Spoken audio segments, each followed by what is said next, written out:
Hello guys, তোমার দেখতে পাচ্ছ আজকে আমি প্রসাদ নদীতে নামতেছি। দেখি জলগুলো কিরকম। নামা তো হয়নি, আজকে জলে নামবো। চলো, দেখতে পাচ্ছ কত সুন্দর জায়গা। দেখি জলগুলো কিরকম, ঠান্ডা না গরম।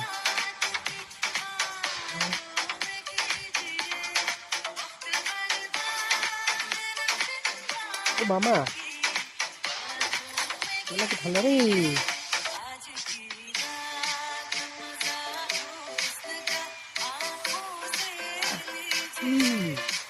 জলগুলো ঠান্ডা মানে কি বলবো, অসাধারণ জল।